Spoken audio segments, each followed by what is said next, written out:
আপনি যেখান থেকে এসছেন বা আমরা সবাই তো আমরা যে আমাদের যেখানে জন্ম হয় নর্মালি আমাদের কি হয়, আমাদের একটা আলাদা ফুড হ্যাবিট থাকে, রাইট? আমরা ভাত খেয়ে বড় হই।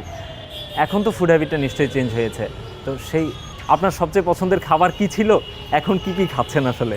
আসলে ছোটোতে সত্য কথা বলতে পছন্দের খাবার ছিল হচ্ছে তেলে ভাজা জিনিস সব। আর এখন হয়ে গেছে যেগুলো হচ্ছে লাইক শরীরের জন্য কিংবা আমার হচ্ছে যে সময় যে জিনিসটা প্রয়োজন তখন হচ্ছে মাছ মাংস কিংবা সবজি, এই জিনিসগুলোর উপর এখন বেশিরভাগ ফুড হ্যাবিটে থাকা হয়। যেমন ধরেন লাইক ডাব, যেগুলো হচ্ছে আর কি শরীরের জন্য উপকার। আর লাইক ভাজা পোড়া থেকে যত দূরে থাকা যায়।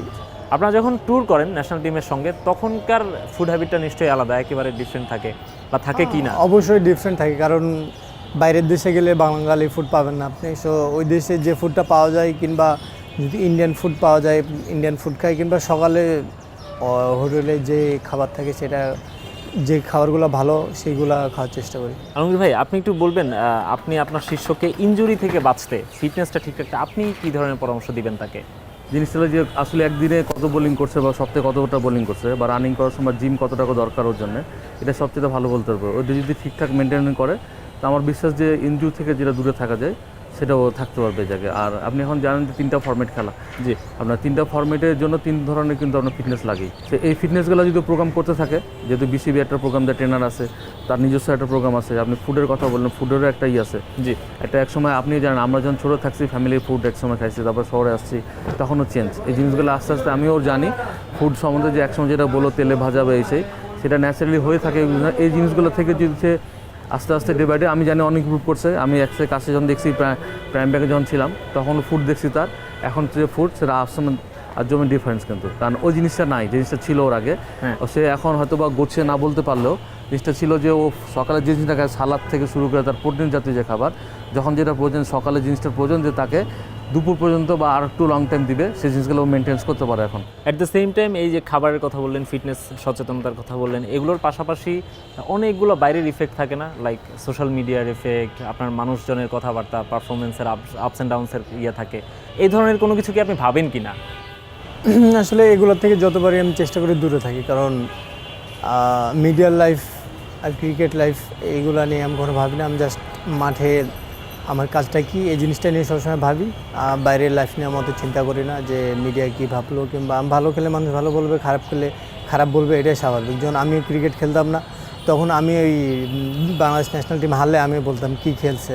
আমি যখন একজন দর্শক ছিলাম, আমি যখন ন্যাশনাল টিম আসছি তখন এখন যদি আমি খারাপ খেলি মানুষের খারাপ বলবে, এখন যদি ভালো খেলি ভালো বলবে, এটাই স্বাভাবিক। এখন অনেকগুলো ফর্মেট আছে, টেস্ট, ওয়ানডে, টি20, অনেকগুলো ফর্মেট আছে। আপনি 2টা ফর্মেটে অলরেডি ইন্টারন্যাশনাল ক্রিকেট খেলে ফেলেছেন। আপনার কি কোনো ফর্মেট নিয়ে আলাদা কোনো প্ল্যান আছে কিনা? লাইক টেস্ট নিয়ে অনেকের অনেক রকম প্ল্যান থাকে, টি20 নিয়ে আপনি কোন ফর্মেটটা বেশি প্রেফার করেন? আসলে আমি ধরেন টেস্ট দিয়ে শুরু করছি, এবং তবে সবচেয়ে আমি এনজয় করি হচ্ছে ওয়ানডে আর টেস্ট, এই 2টা ফর্মেট। আচ্ছা, এখন তো গ্লোবালাইজেশনের যুগ, এখন অনেক বেশি অনেকগুলো ফ্র্যাঞ্চাইজি লিগও আসছে। আপনি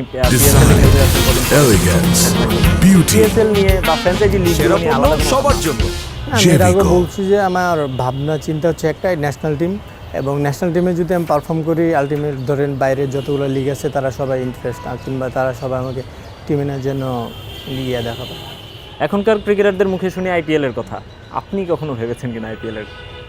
না, এখন আমার একটাই গোল যে দেশকে আমার সর্বোচ্চটা দেয় এবং দেশের হয়ে ভালো কিছু একটা নিয়ে আসা। ওকে, আলমগীর ভাই, লাস্ট ওকে নিয়ে আপনার কি প্রত্যাশা? আপনি ওকে নিয়ে কী ভাবেন এবং আপনি ওকে কোথায় দেখতে চান? ওর প্রতি আমার দোয়া থাকবে সবসময় যে পারফরমেন্স সাথে সাথে ন্যাশনাল টিমে লং টাইম ক্রিকেট খেলুক। লং টাইম যত বেশি খেলবে তত বাংলাদেশ ক্রিকেটকে আরও বেশি কিছু দিতে পারবে। এই দোয়াটা সবসময় তারপরেই থাকবে। আমরাও সেই প্রত্যাশাটাই করি আসলে। নাহিদ রানা যদি ভালো খেলে, আমরা অ্যাজ এ সাপোর্টার আমরা অনেক মজা পাবো। আমরা আমাদের দেশকে জিততে দেখলে আমাদেরও ভালো লাগবে। আমরা সবসময় ক্রিকেটকে পছন্দ করি, ক্রিকেট খেলাটা দেখি। নাহিদ রানারা পারফর্ম করলে আমাদের দেশটাই জিতবে আলটিমেটলি। আপনাদের দুজনের জন্য শুভকামনা থাকলো। আলমগীর ভাই, আপনার জন্য দোয়া থাকলো। নাহিদ রানা, আপনার জন্য দোয়া থাকলো। এবং আপনাদেরকে অসংখ্য ধন্যবাদ আমাদেরকে সময় দেওয়ার জন্য। Thank you so much.